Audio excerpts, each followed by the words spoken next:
반갑습니다. 반갑습니다. 네, 지난 시간까지 해서 사유가 아니라 사은, 천지은, 부모은, 동포은, 법률을 해서 이제 다 마무리를 했고요. 자, 이제 오늘부터는 이 사은을 전체적으로 한번 다시 이렇게 마무리 정리를 한 6강좌 정도 해서 정리를 해볼까 합니다. 오늘이 토요일, 내일이 뭔 요일이에요? 일요일이죠. 이제 일요일 하면 우리가 일요법회를 보게 되지 않습니까? 근데 이게 저희들이 뭐 법회는 이런 것이다 하고 규정되어 있는 것은 예전을 보면 오물교 예전, 이 전서의 예전을 보면 법회에 대한 규정이 나와요. 이제 제가 그 법회에 대한 규정을 보면서도 거기 하나 더 만일 우리가 추가를 한다고 하면 법회를 본다는 것이 무엇일까라는 것이죠. 법회를 본다는 것은 우리가 사은의 입장에서 보면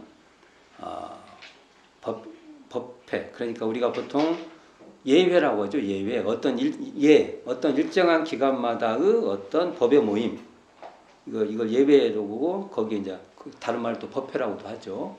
뭐 정례법회가 있고, 정례법회를 줄이면 예회가 되겠죠. 정례, 법회, 회에서 예회 이렇게 되고, 뭐 수시법회도 있고 여러 법회가 있어요. 근데 저는 이 예회가 바로 법률은이다 이렇게 볼 수 있죠. 왜 그러냐면 그 법률 피은의 조목을 보면 이렇게 돼 있죠. 성자들이 때를 따라서 우리에게 때를 따라 출현해서 우리에게 가르침을 베푸신 거지 않습니까? 그러니까 법회를 본다는 것, 그 예회를 참여한다는 것은 그 성자들의 가르침에 우리가 동참하는 거예요. 하게 되는 거죠. 그 가르침에 공급을 받는 거지 않습니까? 그래서 사실은 예회, 그러니까 우리가 법회를 본다는 것은 그 자체가 법률 피은이다. 그리고 우리가 예회에 참여해서 그 활동을 하는 것도 한편으로 우리가 법률 보훈행위다. 이렇게 볼 수 있어서 저희들도 이렇게 그런 법회뿐만 아니라 모든 공부 이렇게 저희들이 법의 모임이라고 하지 않습니까? 법의 모임 하는 것은 법률 보훈 행위가 되도록 우리가 하는 것이 중요하겠다. 우리가 이렇게 모여서 같이 이렇게 사은사유 공부를 하는 것도 법률 보훈의 행위로 우리가 승화시키는 것이 우리가 진정한 뜻이 될 것이다. 해서 예전을 볼 때 또 한편으로 보면 이게 사은의 입장에서 우리가 예외도 의미를 부여할 수 있지 않을까 이런 생각을 하게 되고요. 프롤로그를 6편 저희가 사은을 공부할 때 맨 앞에 사은 공부의 프롤로그에서 제가 이제 그 사은에 들어가는 어떤 시각을 한번 살펴봤어요. 근데 이제 앞으로 시간은 이제 사은 에필로그에서 이제 사은의 어떤 마무리 후기 이 정도로 삼아서요. 그 테마별 기존에 쭉 해왔어요. 제가 군데군데 계속 말을 했는데 이걸 뽑아가지고 테마별로 한번 이걸 정리를 한 6강좌 정도 해볼까 합니다. 오늘 첫 번째 시간으로 사은과 인과, 과연 사은과 인과는 어떤 관계가 있는가? 전에도 여러 번 말씀을 드렸어요. 그런데 다시 한번 정리하는 마음으로 한번 진행해 볼까 합니다. 사은장의 구조가 있어요. 구성. 사은장에 이렇게 시스템이 있는데 대종사님께서 의도적으로 시스템 구성을 이렇게 해놨어요. 그게 뭐냐면 첫 번째 피은의 강령과 조목, 또 보은의 강령과 조목, 그다음에 배은, 그다음에 보은의 결과, 그다음에 배은의 결과. 이 시스템으로 쭉 돼 있어요. 그렇죠? 이런 시스템, 이런 구성마저도 우리는 잘 봐야 된다는 겁니다.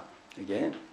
그러면 여기서 그 구성, 구조, 이 구성을 보면 사은에 보은하면 보은의 결과. 그리고 배은하면 배은의 결과가 있다. 이거지 않습니까? 그 구성 구조 속에 보면 그 의미를. 그러면 이것은 한편으로는 인과보응을 설명하는 내용이 됩니다. 그렇죠? 우리가 그래서 우리가 사은을 신앙한다는 것은 한편으로 달리 말하면 인과신앙이에요. 근데 인과신앙이 과거와 같은 인과신앙이 아니라 사은으로서의 인과다 이 말입니다. 자, 교리도를 보면 인과보응의 신앙문 있죠. 네. 자기가 보는 쪽에서 왼쪽. 자기가 보는 쪽입니다. 상대가 보면 반대예요. 자기가 보는 쪽에서 왼쪽에. 그래서 제가 늘 말씀드렸지 않습니까? 교리도에서 이렇게 보면 이걸 구획 정리를 이렇게 몸통에 세 구획 정리가 돼 있어요. 그렇다고 이것을 3등분했다 생각하면 안 돼요. 이게 시각의 차원에서 이게 이렇게 그래서 평면화시켰다 이거죠. 그럼 이건 같은 거예요. 가운데는 이론상의 진리를 말했다면 좀 이론상의 진리 갖고 어떻게 신앙할 것이냐, 어떻게 수행할 것이냐 이거 나오는데 이건 사실은 같은 거예요. 같은 차원을 평면화시키면 이렇게 펼쳐지면 이렇게 펼쳐놓은 거예요. 이게 그렇게 우리가 이해를 해야 된다. 이제 그냥 말씀을 드린 적이 있습니다. 그래서 인과보응의 신앙문이 있고 이 신앙문에 사은사요가 있어요. 근데 특히 이제 우리가 지금 공부하는 것은 사은이죠. 그러니까 사은은 인과보응의 신앙문에 속한 거죠. 그리고 그 밑에 보은 즉 불공 이러한 또 테마가 있어요. 이것도 중요한 말이죠. 우리는요 보은하는 것이 불공이에요. 그래서 불공이라 해가지고 다른 말을 하면 안 돼요. 우리가 불공이라 해도 그건 보은이에요. 보은. 이게 보은하는 것이 불공이지 뭐 불공이라서 다른 말 있지 않았습니까? 이렇게 말하면 그것은 대종사님의 불공이 아니에요. 이게 이런 것도 굉장히 중요한 겁니다. 이게. 그리고 그 뒤에 처처불상 사사불공 나오는데 처처불상 사사불공도 사은의 입장에서 보면요 전부 다 보은과 관련된 내용이에요. 보은의 차원에서 불공이 돼야 돼요. 그러니까 사사불공도 사실은 보은행이에요. 보은행. 이게 사은의 보은하는 것이다. 이렇게 읽어야 맞습니다. 이게. 그래서 인과보응 신앙문은 이런 걸 보면 한편 이런 걸 보면 사은 신앙이라는 겁니다. 이게 바로. 그래서 사은 신앙은 사은에 보은하면 보은의 결과가 사은에 배은하면 배은의 결과가 있다는 인과보응의 신앙이다. 이렇게 정리를 할 수 있죠. 여기서 우리가 또 살펴볼 것은 사은 신앙에서 중요한 것은 인과마저도 은혜로 말씀해 주셨다는 겁니다. 아, 인과가 은혜야 이렇게 말한 거예요. 자, 사은에 대한 보은의 결과뿐만 아니라 배은의 결과도 은혜란. 그래서 우리가 보통 보은의 결과는 은혜라고 우리가 인지를 해요. 근데 배은의 결과도 은혜다. 이렇게 우리가 이걸 봐야 됩니다. 근데 이 시각은 우리의 중생의 자기 욕망과 이해관계에서는 절대로 받아들일 수 없습니다. 이게 우리가 청정한 지혜인 일원상의 안목으로 내가 들어섰을 때 이 사은의 배은의 결과도 은혜구나 이렇게 받아들이는 겁니다. 그래서 절대적으로요 이 시각은 우리가 대종사님의 그 대각의 시각에 우리가 따라 그 세계에 들으려고 노력하려고 할 때 이런 세계를 공감할 수 있다는 겁니다. 그냥 우리의 욕망을 맞춰주고 우리의 이해에 따라서 내게 주어지고 하는 게 아니라는 소리를 참 많이 한 것 같아요. 이 얘기를. 근데 이건 뭐 어쩔 수 없습니다. 이건. 자, 과거 인과는 업보의 인과였어요. 업보 받는다. 그것도 이제 하나의 그 관계가 있죠. 그렇게 해서 그 배은하지 않도록 하는 것이죠. 그런데 사은의 결과로서 말하는 것은 이게 은혜의 드러남으로 하는 것이 더 중심입니다. 이게 업보야 이런 게 아니라 그것도 은혜로 느껴야 돼. 이게 더 중심이 될 것이라고 봅니다. 이게 소태산 대종사는 인과의 업보도 은혜로 드러내 주신 것이죠. 이런 쌍의 지혜가 드러나면 인과도 은혜라는 것입니다. 인과마저도 은혜 눈으로 볼 수 있는 자리가 바로 사은이다. 이렇게 좀 언어를 바꿔봐서 설명할 수 있는 것이죠. 정산용사 법화 경의편 8장에서 정산용사님이 대종사님의 사은 신앙을 당신이 다 잘 먹고 잘 맛있게 다 먹고 소화도 시키고 해가지고 우리에게 다시 요리를 해줘서 우리에게 또 주는 거예요. 야, 이거 한번 먹어봐 하고 한 법문이 이 법문입니다. 한번 같이 봉독해 보겠습니다. 대종사께서는 이 우주의 진리 가운데 상생의 도를 주로 드러내시라. 우리가 이까지 큰 은혜를 입고 산 것을 밝혀주시었나니 그대들은 대종사의 상생대도인 사대의 우리가 만생명을 제도하는 가장 큰 길이며 사중보훈의 도리가 이 세상을 평화롭게 하는 가장 큰 원동력을 깨달을지니라. 자, 이렇게 해서 결국 이것은 상생대도를 밝혀주셨는데 사은의 상생지도를 밝혀주신 거죠. 여기서 이런 말이 나오죠. 사은의 상생대도로 사은의 상생대도인 사은의 교리가 만생령을 제도하는 가장 큰 길이다. 정말 이걸 우리가 확고하게 마음속에 삼아야 됩니다. 사은의 교리가 상생대도인지도 스스로 확고하게 확인이 돼야 됩니다. 이것도 우리 마음이 그 청정한 지혜, 이게 우리 마음이 더 텅 비고 고요한 자리에 있을 때, 사은이 상생대도구나 이렇게 드러나는 겁니다. 그러기 전에는 나의 욕심과 나에게 좀 더 유리하고, 그 다음에 나의 어떤 상처가 있었으면 그 상처가 그 상처가 보상받는 쪽으로 문제를 풀어가려고 하면 이 상생대도가 참 드러나기가 어렵습니다. 여기 분명히 그리고 또 사중보훈, 사은에 보훈하는 도리가 이 세상을 평화롭게 하는 가장 큰 원동력임을 깨달아야 된다. 이렇게 말하고 있는 것이죠. 이런 게 우리가 이제 이거 진짜다. 이게 진짜야. 그리고 여기에 대한 확고함이 딱 쓰는 겁니다. 정산용사님처럼 우리가. 그래서 한마디로 상생대도는 이런 쌍의 지혜로 볼 때 열리는 은혜의 세계다. 이렇게 말할 수 있는 것이죠. 자, 우리가 사은장을 보면 직설적으로 인과를 말하지 않고 있어요. 인과 어쩌고 안 나와요. 이렇게. 근데 사은의 구절을 통해서 인과를 밝히고 있죠. 이처럼 인과는 은혜의 인과다. 이렇게 말할 수 있는 것입니다.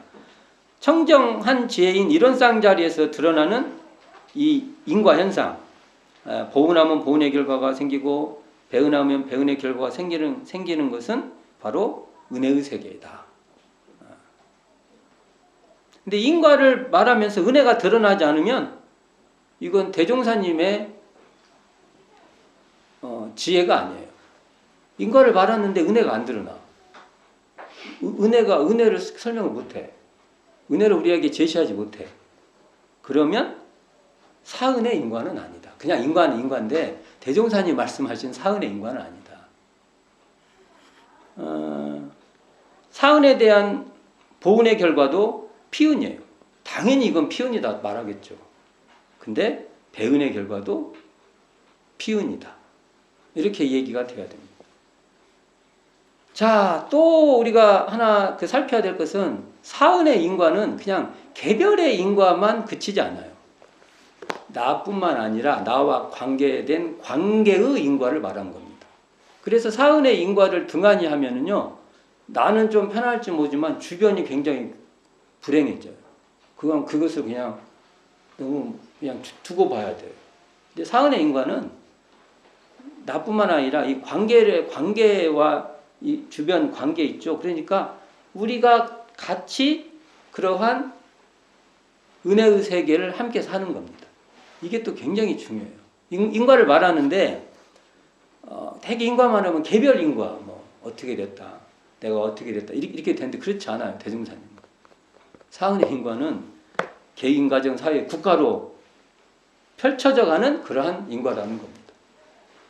굉장히 중요하죠. 이런 것이. 그러니까 인과를 말할 때도 그라운드가 다릅니다.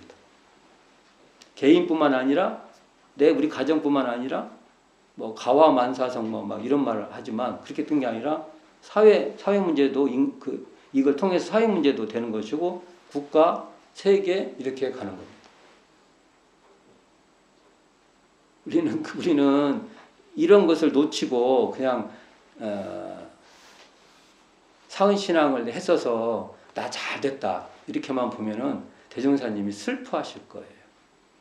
가르침상 슬퍼하실 내용입니다. 우리가 너무 시야가 좁게 돼 있으니까. 사실 그렇게 말씀 안 하셨거든요. 그런 면을 우리는 또 깊게 살펴봐야 될 것입니다. 자, 그러니까 모든 죄보고 결과, 죄보고 현상 및 죄보고 결과가 다 진리의 가르침으로 이런 쌍이 진리요 은혜라는 것이죠.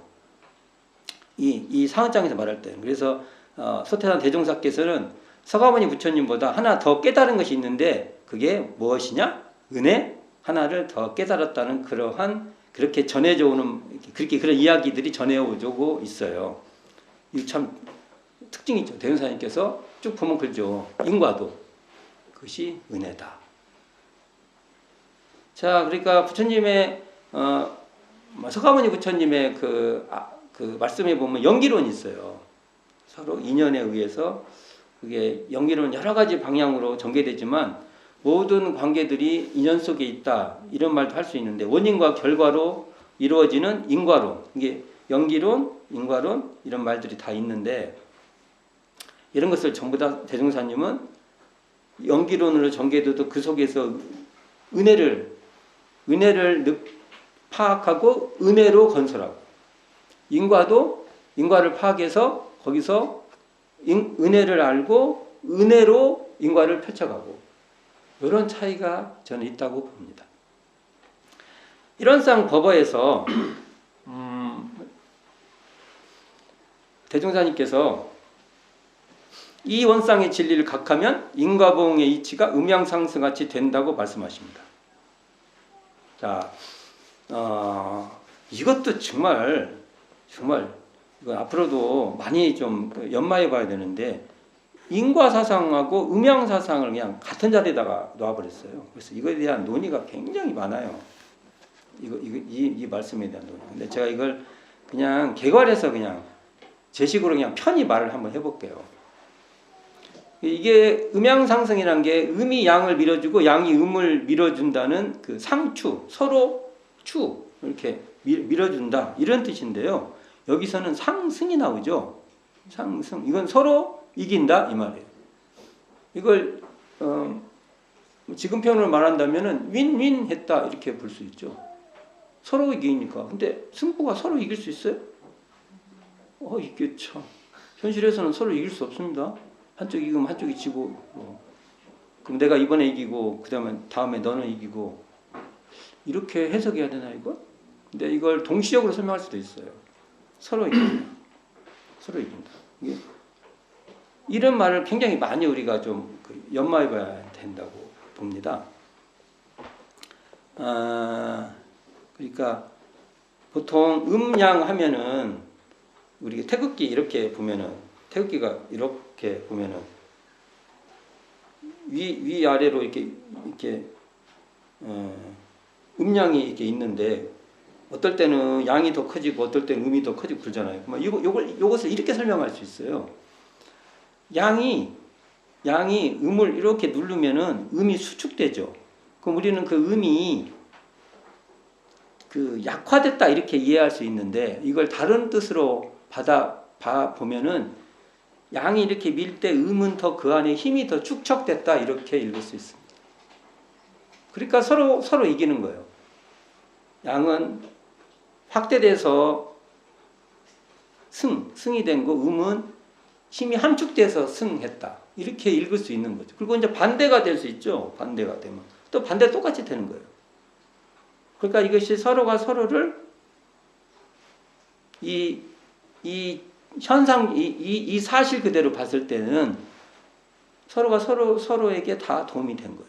근데 이제 이런 관계를 보통 반자도지동 이렇게 뭐 그런 말이 있어요. 그러니까 음양이란 건 굴신을 뜻한데 굽히면 펴고 펴면 굽힌다. 아까 음양 설명했죠?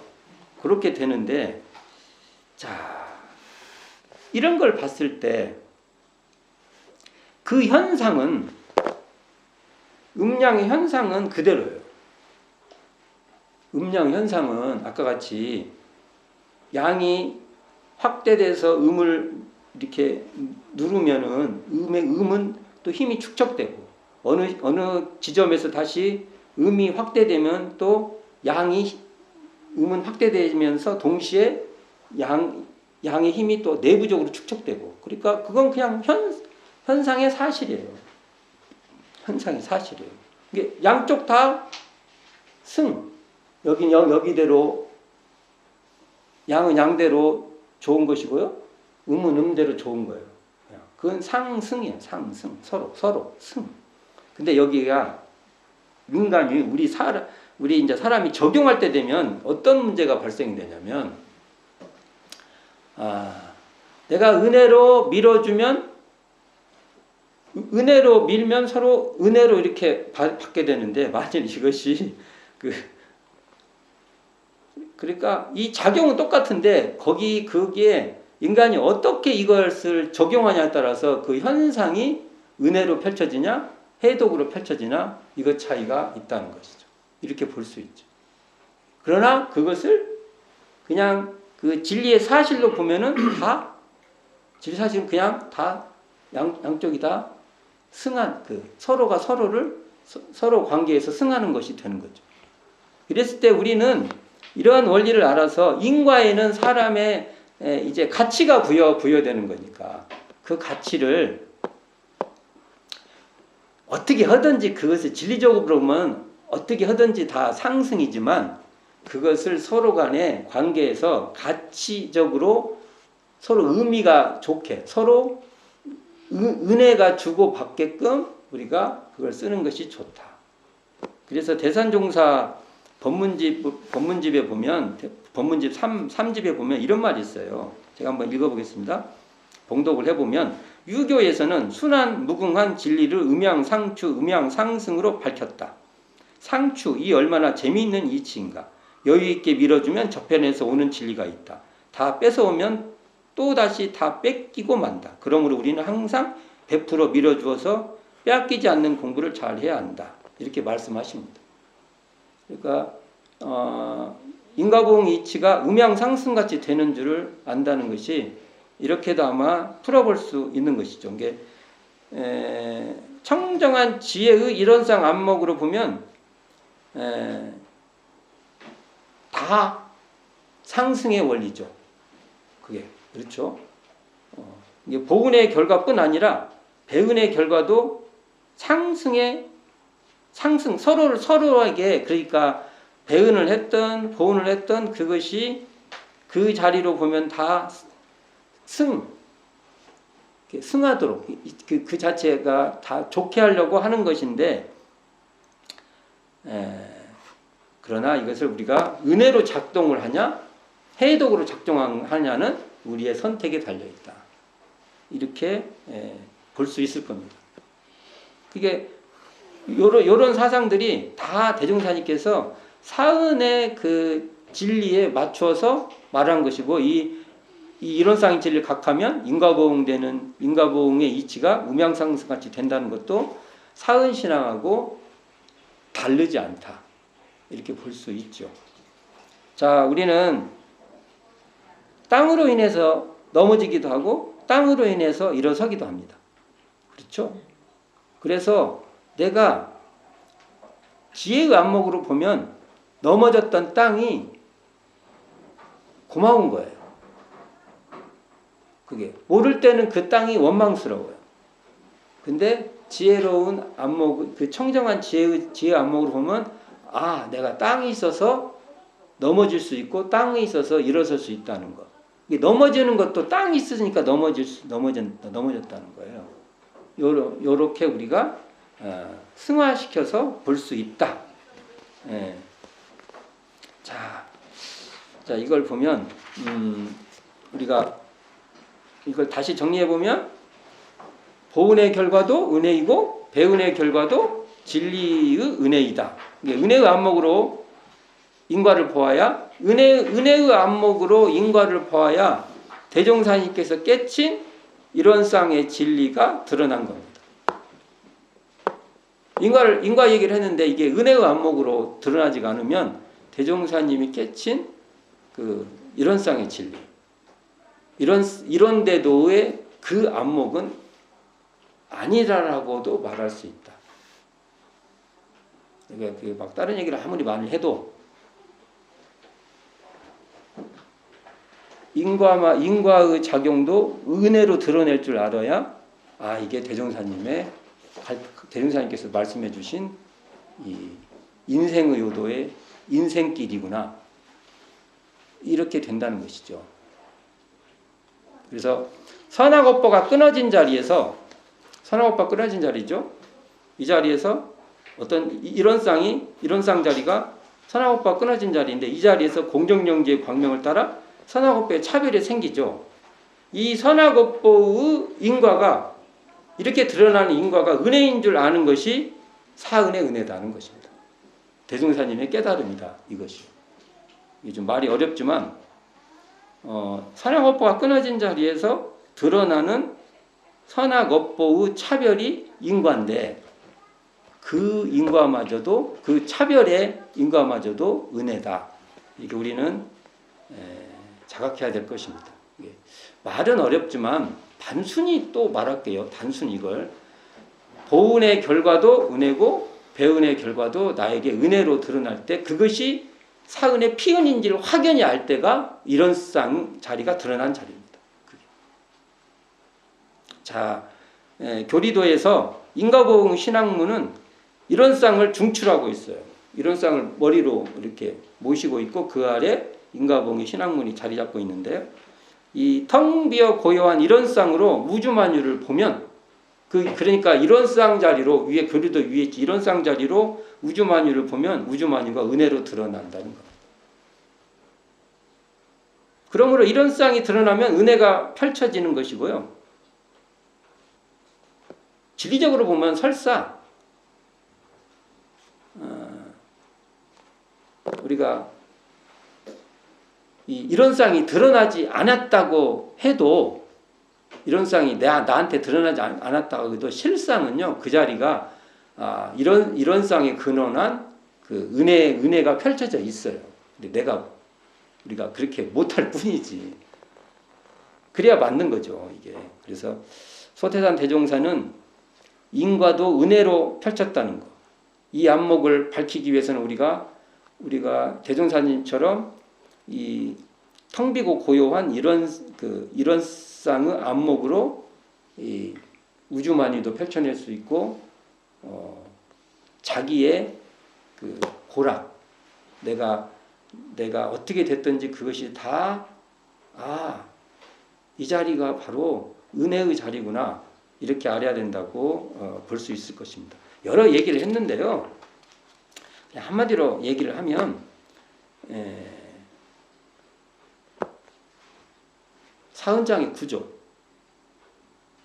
구조에서 보은과 보은의 결과, 배은과 배은의 결과, 내가 어떻게 해서 어떤 결과가 생겨도 이것이 바로 진리의 작용이고 이것이 전부 다 우리에게 은혜다, 피은이다 라는 것을 잊지 말아야 할 겁니다. 앞에 피은이 나왔을 때 피은을 해석할 때 보은의 결과만 피은이로 받아들이는 우리의 그 사고 이것이 떨어져 버려야 다 피은을 받아들여야 합니다. 거기는 은혜인데 배은의 결과가 은혜로 받아들이지 않으면 이게 이제 안 돼요. 여기서 브레이크가 걸리는 겁니다. 그래서 그 지점에 우리가 공을 많이 들여야 될 것 같다. 이런 생각을 해보면서 먼저 사은과 인과 이 부분은 한번 쭉 정리해 봤습니다. 자, 어떤 말을 했든지 사은장의 구성을 살펴봐서 그 속에서 대종사님의 인과가 은혜로 펼쳐지고 있다는 것을 다시 한번 새겨볼 수 있는 기회가 되기를 바랍니다. 자, 이 시간 이상 마치도록 하겠습니다.